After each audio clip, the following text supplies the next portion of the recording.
So what is something, the wisdom of imperfection? It's an interesting game that we play when it comes to our self-esteem, when it comes to our self-image, when it comes to our self-worthiness.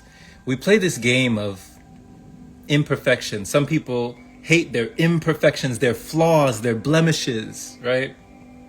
We have people like Beyonce who popularized the song like, I woke up like this. Isn't that Beyonce? I think that's Beyonce. Wasn't she the one that said that I woke up like this? Right?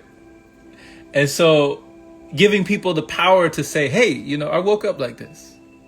But then it also kind of in a backwards way, there's a lot of body shame, a lot of self-shame, a lot of self-blame, a lot of guilt.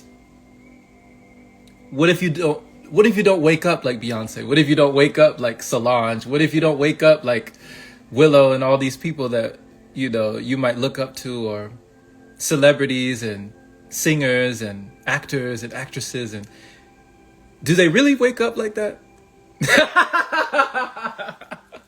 Right? Do they really wake up like that? Or is that the image?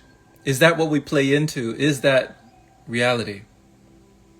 But what if you could love yourself just the way you are? And in loving yourself, what if that actually took you so far? To be able to say,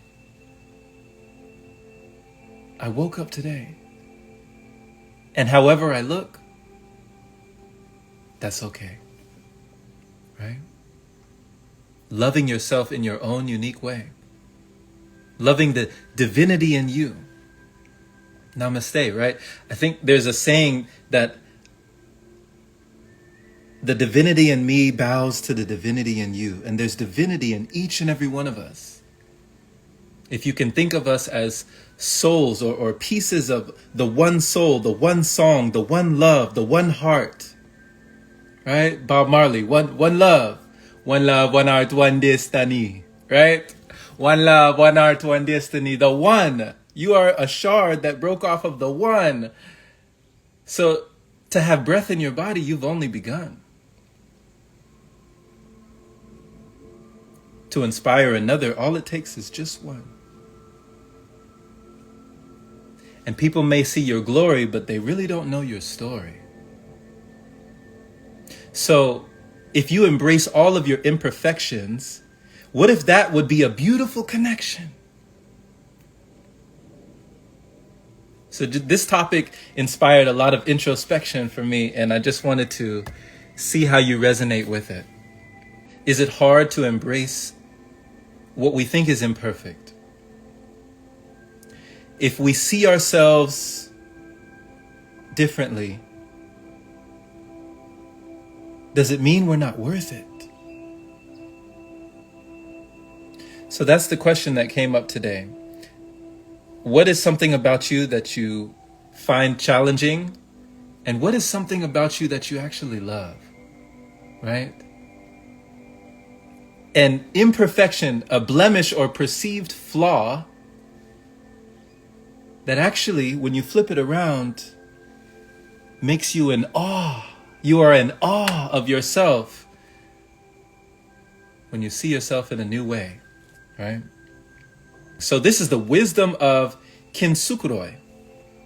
Kintsukuroi is a Japanese ceramic style. The word Kintsukuroi means to repair with gold. In the Kintsukuroi tradition, when a ceramic piece breaks, an artisan will fuse the pieces back together using liquid gold or gold-dusted lacquer. So rather than being covered up, the breaks become more obvious, and a new piece of art emerges from the brokenness. Can you imagine? Kintsukuroi embraces flaws and imperfection, but also teaches the essence of resilience, right? To witness your brilliance, you have so much resilience. Every crack in a ceramic piece is part of its history, and each piece becomes more beautiful because it has been broken. Let me read that last part one more time. Every crack in a ceramic piece is part of its history, and each piece becomes more beautiful because it has been broken. You will fall. You will fail. You will break. You will stand up and dust yourself off, right? You will repair yourself again and again and again and again. And eventually, though you will be different than before, you will again become whole.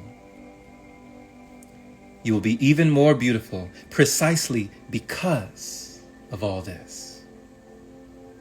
You will be a better person because of your imperfections, not in spite of them.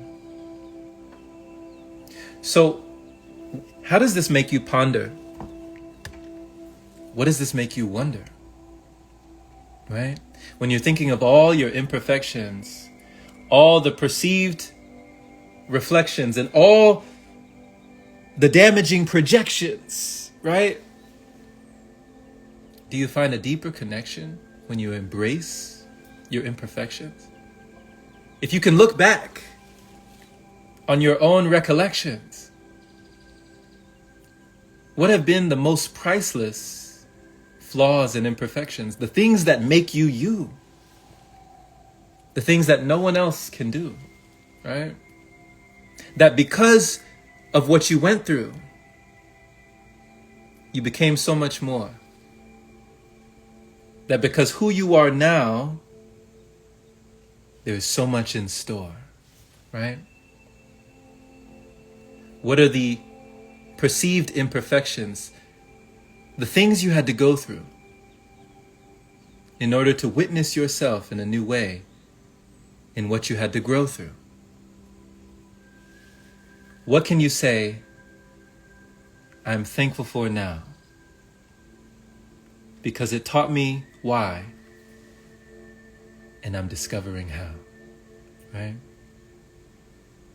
What can you say about yourself that you love?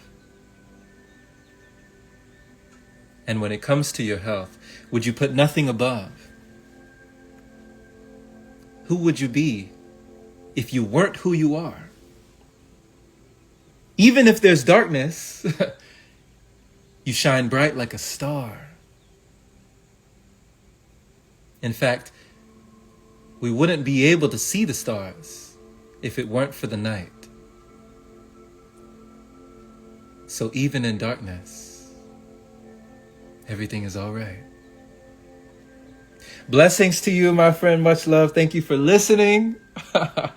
Thank you for listening. This has just been a short message on imperfections and the connections that we draw or don't draw between them.